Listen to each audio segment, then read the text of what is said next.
Very good morning, dear student. Welcome to the Siddharth Point. Dear student, as you have already seen in the previous video, important questions of 1 marks from the chapter Continuity and Differentiability.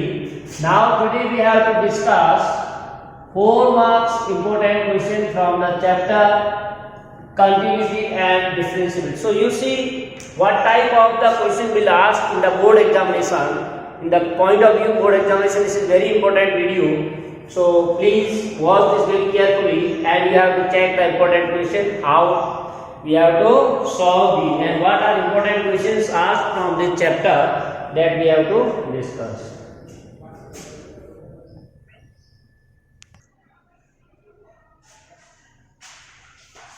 So first question what says, for what value of k the following function is continuous at x equal to 0.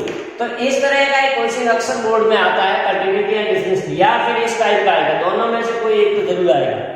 Question क्या कह रहा है, for what value of k the following function is continuous at x equal to 0, यानी ये जो function आपको दे रखा है ये कंटिन्यूअस फंक्शन है, तो k की वैल्यू क्या होगी या k की किस वैल्यू के लिए ये कंटिन्यूस है, तो दोनों तरफ से ये पूछ सकता है क्वेश्चन आपको। तो यहाँ पर फंक्शन कंटिन्यूस है, इसका मतलब आपको क्या पता है कि लिमिट की वैल्यू और फंक्शन की वैल्यू बराबर है, ये आपके पॉइंट दिमाग में आना चाहिए।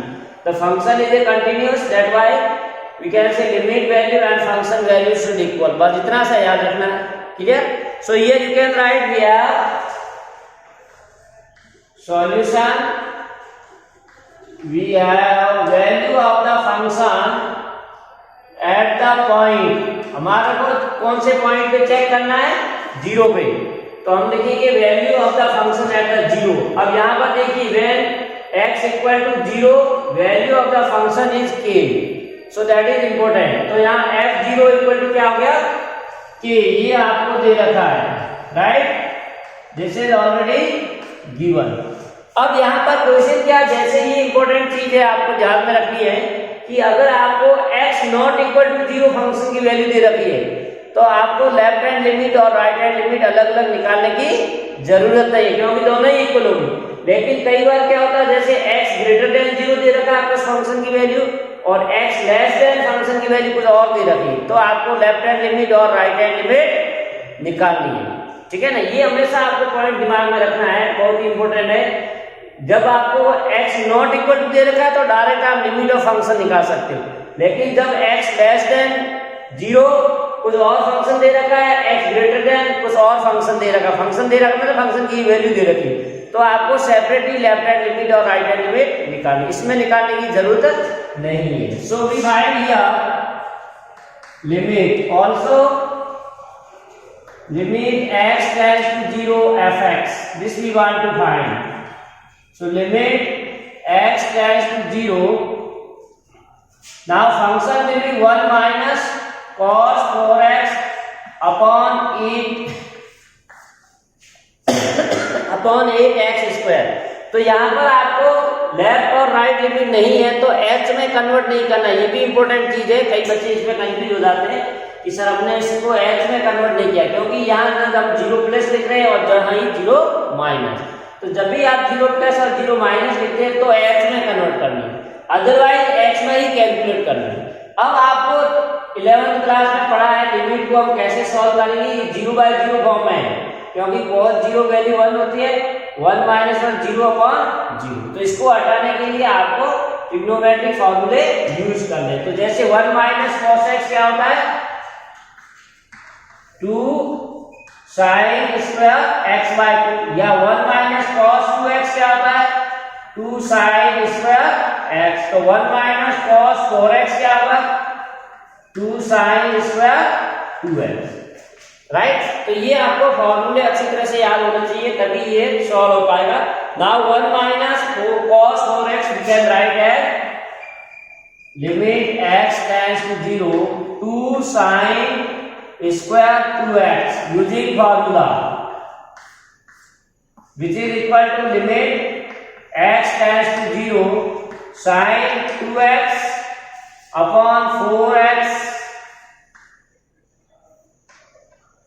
इसको 4x लिख लीजिए, ये 2 और ये 8 आप कैंसल या डिवाइड कर लीजिए, So now what we get? Limit x tends to 0. This is sin square 2x upon 4. अब इसको आपको हमारे पास फॉर्मूला चाहिए, limit x tends to 0 sin x upon x.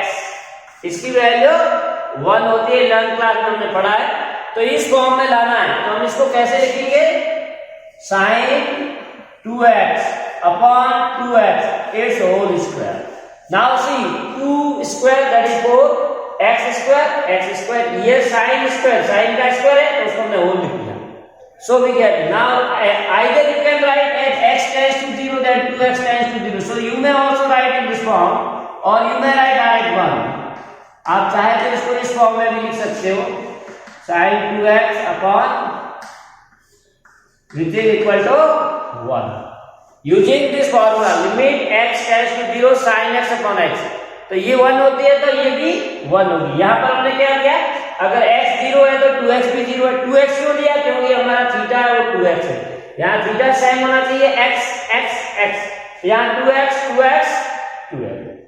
So we can say this will be 1. इसका मतलब हम लोगों को क्या मिल गया है? Value of the limit. Now f is a continuous, ये right since f is continuous, that is for continuous function what we get? Value of the function and limit should be equal. Therefore f0 is k and this value we are getting as 1. So this is the required answer.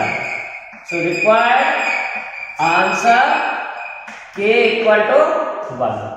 तो ये बहुत ही important question है। इस तरह का question आपके जरूर आता है, लेकिन बाकी फंक्शन चेंज होगा, वो आपके लिमिट जो आपने 11th में पढ़ी है उस लिमिट से आपको सॉल्व करने की प्रोसेस यही है, राइट। अब देखिए ये चैप्टर से एक क्वेश्चन तो आपके ये कंटिन्यूअस फंक्शन का आता है और दूसरा आपको वैल्यू आती है डिफरेंशिएबिलिटी की। ये भी क्वेश्चन, हालांकि इसकी चांस बहुत कम है, 1% है, 99% इसी तरह का क्वेश्चन आता है, फिर भी मैं करवा देता हूं। क्वेश्चन क्या कह रहा है? Second, for what value of a and b is this function is differentiable, this is the differentiable at x equal to c। तो ये क्वेश्चन क्या कह रहा है कि a और b की किस वैल्यू के लिए जो ये फंक्शन दे रखा है वो डिफरेंशिएबल है। तो इसी तरह का यहाँ कंटिन्यूअस पूछा था, यहाँ डिफरेंशिएबल। अब यहाँ इंपॉर्टेंट थिंग क्या है, हमने जब ये चैप्टर पढ़ा था, एक पॉइंट मैंने बताया था, every differential function is also continuous function. हर एक डिफरेंशियल फंक्शन है वो क्या होता है? Continuous, but converse is not need to be true. Converse है वो ट्रू नहीं है, जरूरी नहीं है। So you can write this as f is a differentiable. Solution की पॉइंट लिख लीजिए, since f is differentiable f x equal to c, therefore f is also continuous। f x equal to c, that is now this function is a continuous at x equal to c, then we know that continuous function have property left hand limit equal to right hand limit equal to value of the function, that is limit। now our point is c। अब हमारा यहाँ पर point क्या c है? जैसे यहाँ 0 था, यहाँ c, तो ये पॉइंट आपको अच्छी तरह याद रखना है। यहाँ हम लोग 0 पे लिमिट निकाल रहे थे, यहाँ पर c पे, क्योंकि c पे आपको डिफरेंशिएबल चेक करना है, राइट। सो लेफ्ट हैंड लिमिट अब यहाँ पर कैसे लिए उठ रहा है सर? हम लेफ्ट हैंड लिमिट और राइट हैंड लिमिट क्यों निकाल रहे हैं? यहाँ पर नहीं निकाल, क्योंकि यहाँ क्या था? x नॉट इक्वल टू 0, यहाँ क्या है? x less than c, x greater, यानी दोनों के लिए फंक्शन अलग अलग दे रखा है। लेस देन के लिए x स्क्वायर है और ग्रेटर देन के लिए ax है, इसीलिए आपको सेपरेटली लेफ्ट हैंड लिमिट और राइट हैंड लिमिट निकालनी पड़ेगी, करेक्ट।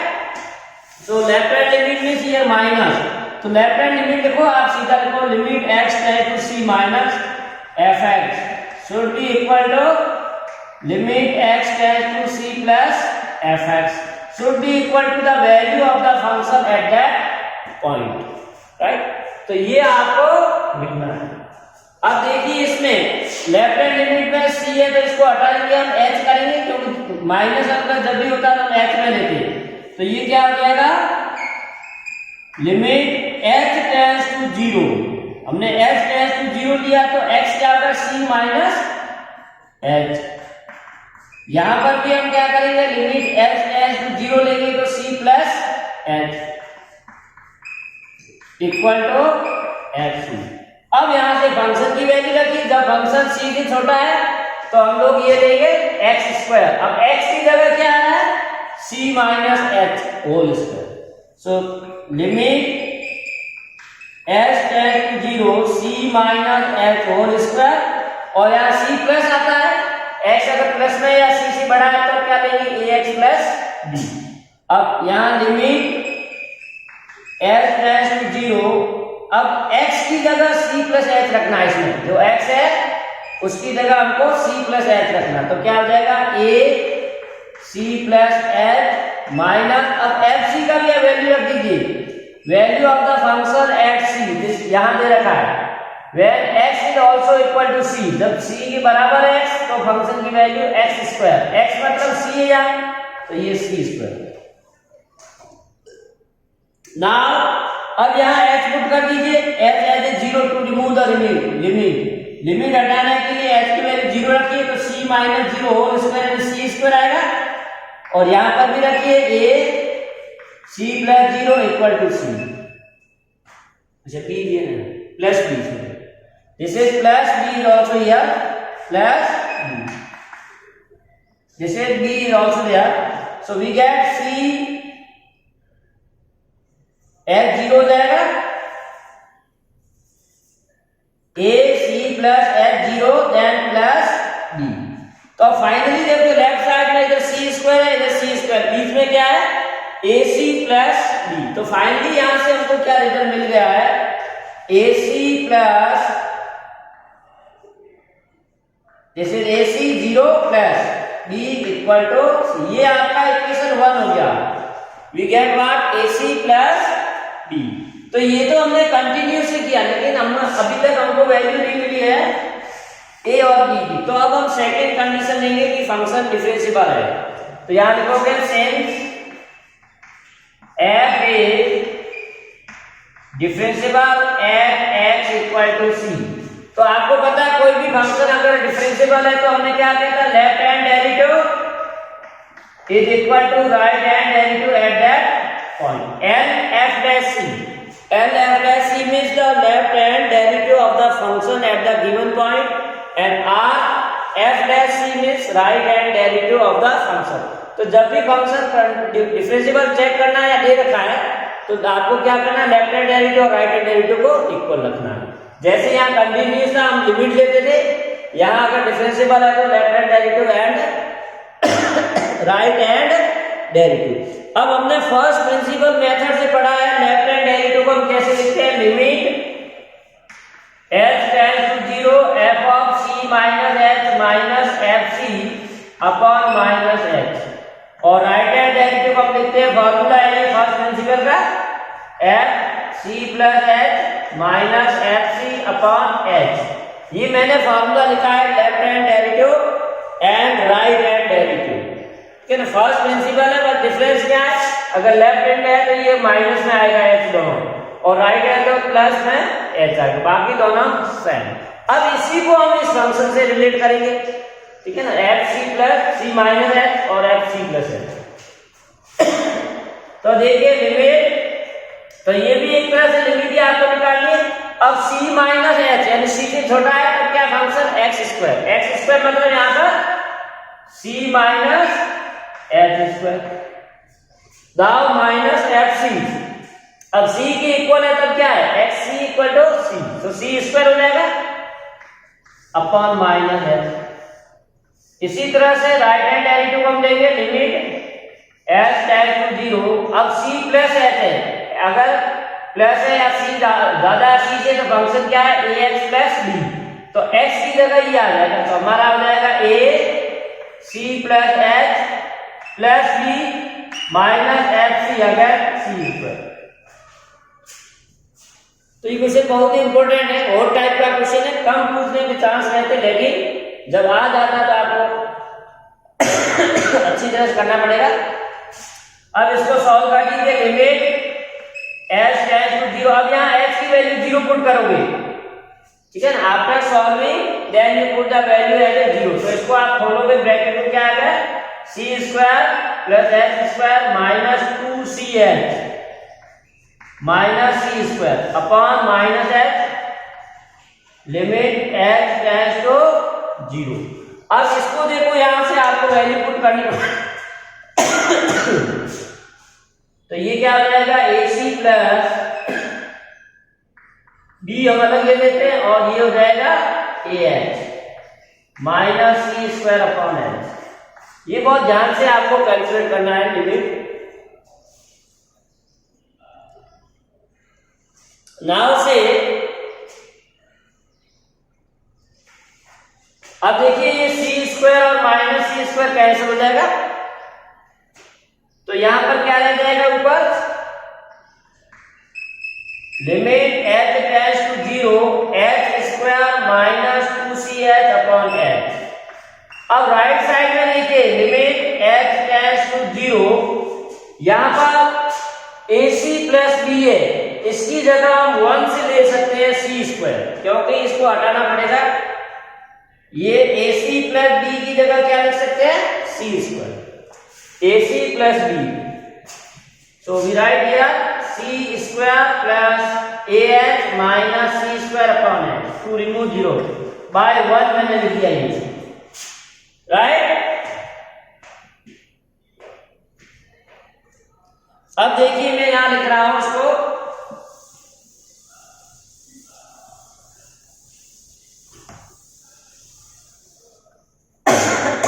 यहां न्यूमरेटर में h कॉमन आएगा 0/0 फॉर्म हटाने के लिए। So limit h tends to 0 h आप कॉमन ले लीजिए, तो यहां न्यूमरेटर में रहेगा h minus 2c upon h equal to limit h tends to 0, यहां c स्क्वायर से माइनस c स्क्वायर कैंसिल हो गया, ah अपॉन h। तो यहां से h कैंसिल हो जाएगा और 0/0 फॉर्म हट गई। तो limit h tends to 0 h minus 2c equal to limit h tends to 0 a। So from this we can remove the limit of put the h equal to 0. So finally you get a h, अच्छा यहाँ minus H है, so this is minus h is there, यहाँ minus लिखिए नहीं तो sign का लफड़ा हो जाएगा, अपॉन -1 कर दीजिए, तो ये माइनस माइनस प्लस हो जाएगा, h की वैल्यू 0 पुट करोगे, ये तो कांस्टेंट है, कोई फर्क नहीं पड़ेगा लिमिट से। So you get a equal to 2c। Now question से you have to find the values of a and b। तो a की वैल्यू आ गई 2c, अब b की वैल्यू निकालने के लिए यहां पर आप वैल्यू रखिए a की, right. So we put a equal to 2c in equation 1। तो 1 में देखिए a की जगह 2c into c plus b equal to c square, तो b इक्वल टू आ जाएगा c square minus 2c square, तो minus c square. So in this way we get the value of a as a 2c and b as a minus c square. This is the required answer. So you can write as a equal to 2c and b equal to minus c। तो second वाला question थोड़ा और type है और important है, बस इसमें आपको दिमाग क्या लगाना है कि फंक्शन डिफरेंशिएबल है, then it is a continuous. तो कंटीन्यूअस की कंडीशन से आपको एक इक्वेशन मिलेगा। दूसरा ये डिफरेंशिएबल दे रखा है, इसीलिए इसका लेफ्ट हैंड डेरिवेटिव और राइट हैंड डेरिवेटिव इक्वल होगा। लेफ्ट हैंड डेरिवेटिव का मतलब एक लिमिट है, ये राइट हैंड डेरिवेटिव का मतलब ये एक स्पेशल टाइप की लिमिट है, दोनों को इक्वल रखना है, सॉल्व करना है। तो आपको a की वैल्यू आ गई, a की वैल्यू को 1 में रखोगे तो b की वैल्यू। तो इस तरह के क्वेश्चन को आपको 2-3 प्रैक्टिस करनी है।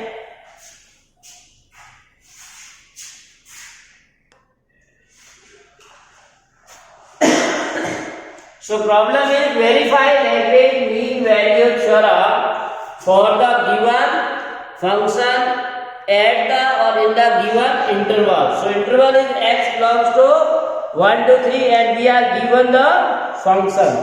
So we know what is the Lagrange mean value theorem. This theorem says the function should be continuous and differentiable.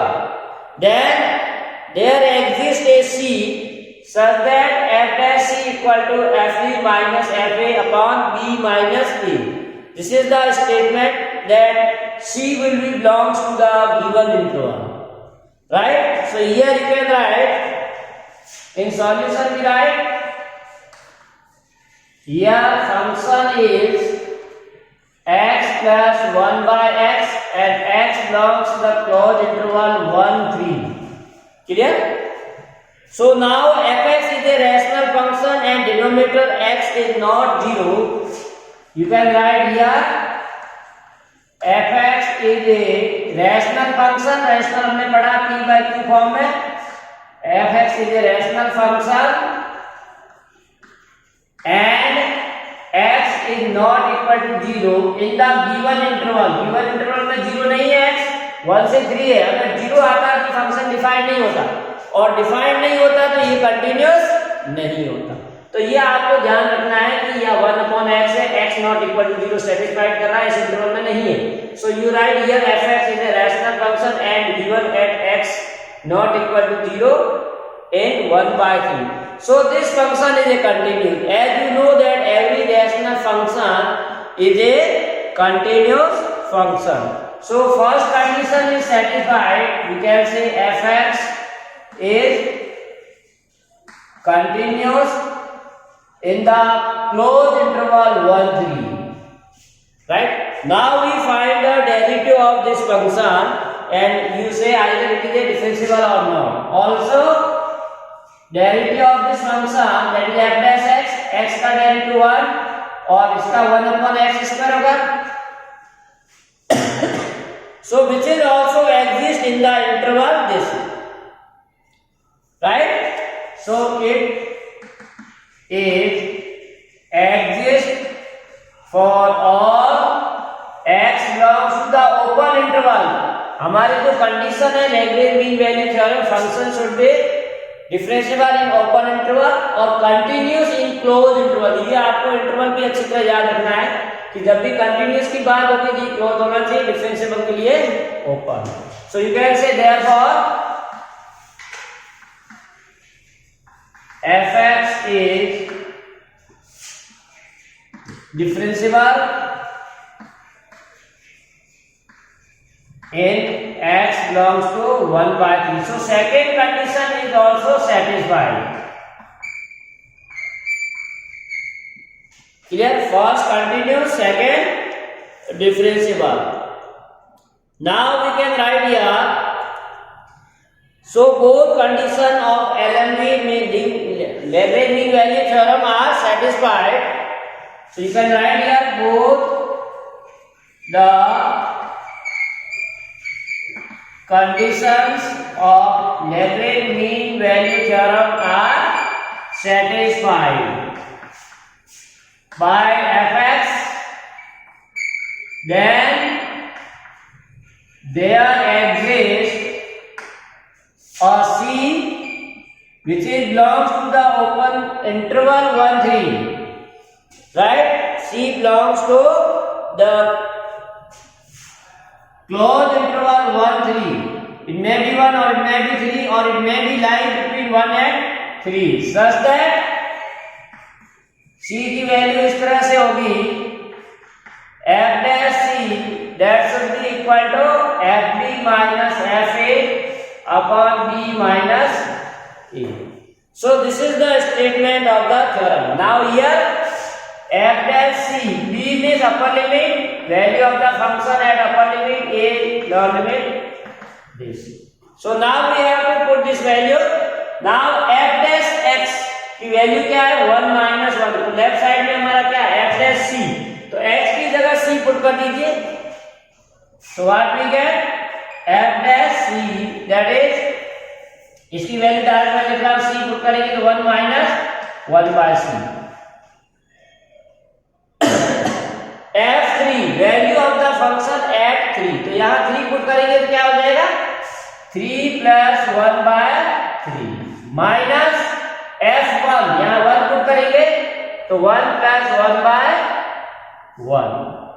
Whole upon 3 - 1 यानी 2। तो इसको खोल दीजिए 3 + 1/3 -1 अपॉन 2, तो ये माइनस माइनस 2 गया, सो -1 -2, 3 में से -2 करोगे तो 1 हो जाएगा, 1 + 1 3, 3 और 1 4/3/2, तो ये 2 नीचे चला जाएगा तो आपका आ जाएगा आंसर 2/3, राइट, ये इससे कट जाएगा। तो c की वैल्यू क्या आ गई, hence 1 - 1c² = 2/3, right. Now solve this, अब इसका एलसीएम लेके आप सॉल्व कर सकते हो। c² - 1/c² = 2/3, क्रॉस मल्टीप्लाई करिए, 3c² - 3 = 2c, तो ये इधर आ गया c² = 3, तो c ± √3, तो माइनस तो आ नहीं सकता क्योंकि इंटरवल हमारा पॉजिटिव है, तो c की वैल्यू क्या आ गई, c = √3 which is belongs to the closed interval 1/3, क्योंकि हमको पता है √3 की वैल्यू अप्रोक्सीमेटली होती है 1.7352 या जो भी है, right. So in this way we can say this c is lies between this, so whenever you get that c lies between this means this theorem is verified। हमारा वेरीफाइड का मतलब जो c की वैल्यू आएगी वो हमेशा इस interval में आनी चाहिए, तो ये हमारा √3 आया तो इसी में आया, that's why we can say else LMB verified। At last we write else LMB verified। So in this way we can prove or verify theorem। So this is the regarding one theorem। Now we discuss important derivatives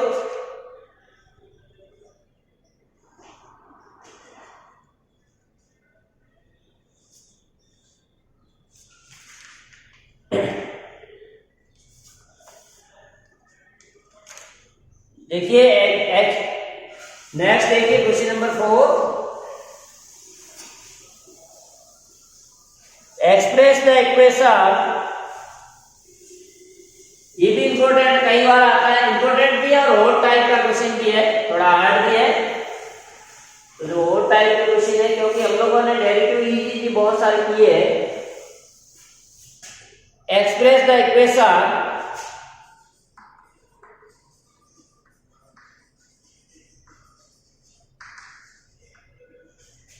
√1 - x² plus √1 - y² equal to a × x - y in term of an equation, in terms of equation involving INVOL VING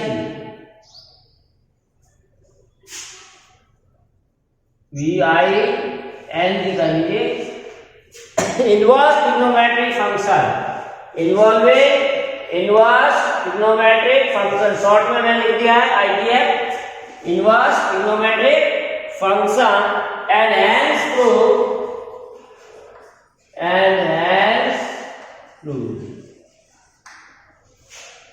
dy by dx equal to √1 - y² upon 1 - x²। तो ये question बहुत ही important है। ये question क्या कह रहा है कि जो ये इक्वेशन एल्जेब्रिक दे रखा है, this is the algebraic form, इसको आपको इनवर्स ट्रिग्नोमेट्रिक फंक्शन में करना है, यानी इसमें साइन कॉस इनवर्स लाने हैं, theta beta, sign inverse x या साइन इनवर्स y या कॉस इनवर्स उसमें लाना है, और हेंस का मतलब जब वो आएगा उसको सॉल्व करना है, हेंस प्रूव। जो इनवर्स ट्रिग्नोमेट्रिक फॉर्म में इक्वेशन आएगा उसको सॉल्व करने के बाद में आपको डेरिवेटिव निकालना, वो डेरिवेटिव ये आना चाहिए, राइट। तो यहां हम लोग सपोज कर देंगे let x equal to tan theta, या गिवन इक्वेशन रूट ऑफ, अब इसको इस तरह से आपको सपोज करना है कि जो ट्रिग्नोमेट्री के फॉर्मूले है वो आपको फुलफिल करते हो। ट्रिग्नोमेट्री के जैसे cos a माइनस बी या sin a माइनस बी या cos a cos b या sin a sin b, that formula should be applicable. So we can take here that x equal to cos theta, नहीं sin theta दे दीजिए, थोड़ा और easy हो जाएगा formula. x equal to sine theta और y equal to sine phi. तो यहां से थीटा इक्वल टू क्या आ जाएगा, साइन इनवर्स x, और फाई इक्वल टू आ जाएगा साइन इनवर्स y। ठीक है, इसको इनवर्स में लाने के लिए हमने क्या कर दिया, x equal to sine theta. x equal to sine theta आपको कैसे पता चला, क्योंकि आपको पता है 1 माइनस साइन स्क्वायर तो cos हो जाएगा, तो रूट हट जाएगा। यहाँ पर 1 माइनस वाले साइन है तो cos हो जाएगा, हट जाएगा। और हमने अलग अलग लिया क्योंकि सेम एंगल नहीं आएगा, क्योंकि x और y अलग है तो थीटा और फाई भी अलग है, राइट। इसको पुट कीजिए, देयरफॉर अब इसकी जगह मैं लिखूंगा 1 minus sine square theta plus 1 minus sine square phi, A sine theta minus Y that is sine phi. So ये डायरेक्ट लिख देता हूं, 1 minus sine square cos square हो गया, स्क्वायर और स्क्वायर रूट कैंसिल हो गया, तो कॉस थीटा ये कॉस फाई आ जाएगा, A sine theta minus sine phi. तो ये ट्रिग्नोमेट्रिक आ गया है। अब इसमें ट्रिग्नोमेट्री का हम फॉर्मूला यूज करेंगे, cos x plus cos y is equal to 2 cos a plus b by 2 cos a plus b by 2 into cos a minus b होता है। ये आपको फॉर्मूले आना चाहिए, cos x plus cos y is equal to 2 cos x plus y by 2 into cos x minus y by 2। अब इसी तरह से sin का sin x minus sin y is equal to 2 cos x plus y by 2 and sin x minus y by 2। तो ये हमने फॉर्मूले किए यूजिंग फॉर्मूले ऑफ ट्रिग्नोमेट्री। ट्रिग्नोमेट्री जो आपने पढ़ा 11th में वो फॉर्मूले यूज किए। Now after using this formula one can write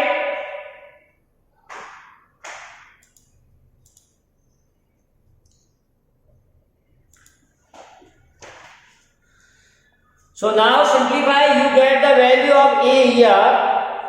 तो यहां से इसको इधर ट्रांसफर कर दीजिए, जो कॉमन आ रहा है कैंसिल कर दीजिए, 2 से 2 कैंसिल हो जाएगा, cos theta plus phi by 2 cos theta by ये भी कैंसिल हो गया, तो हमारे पास क्या आ गया, cos theta minus phi by 2 equal to a sin theta minus phi by 2। तो यहां से a इक्वल टू क्या आ जाएगा, cos theta minus phi by 2 upon sin theta minus phi by 2। अब cos upon sin cos theta minus phi by 2। So what we get, cot theta minus phi by 2। अब अगर आप इसको cot को इधर लाते तो इनवर्स हो जाएगा, तो क्या हो गया, cot inverse a equal to theta minus phi by 2।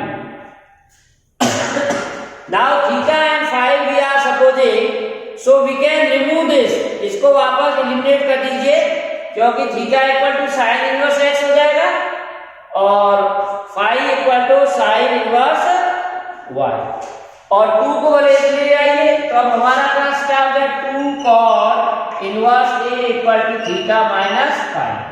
अब 2 cot इनवर्स a थीटा की जगह साइन इनवर्स x और फाई की जगह साइन इनवर्स y। तो ये रिक्वायर्ड इक्वेशन आ गया, कौन सी फॉर्म में, इनवर्स ट्रिग्नोमेट्रिक फॉर्म में।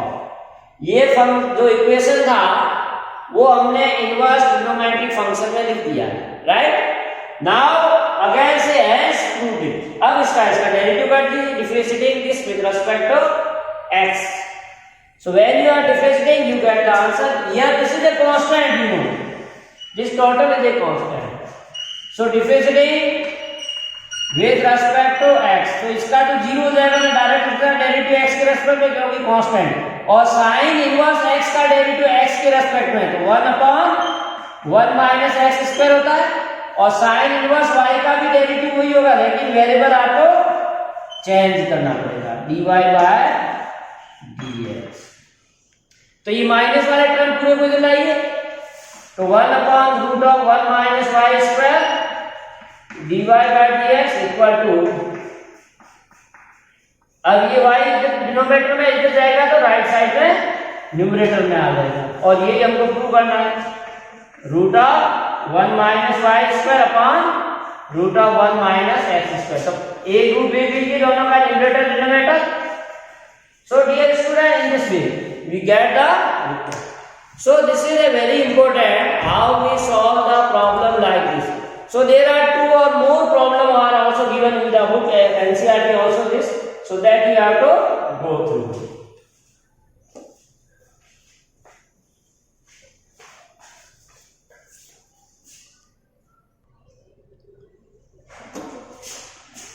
So dear student, this is all about today's class, but you should be take care really that these questions are very important.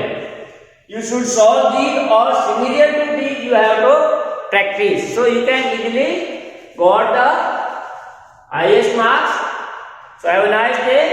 Thanks for watching. To be continue with us, like, share and subscribe Siddharth Point.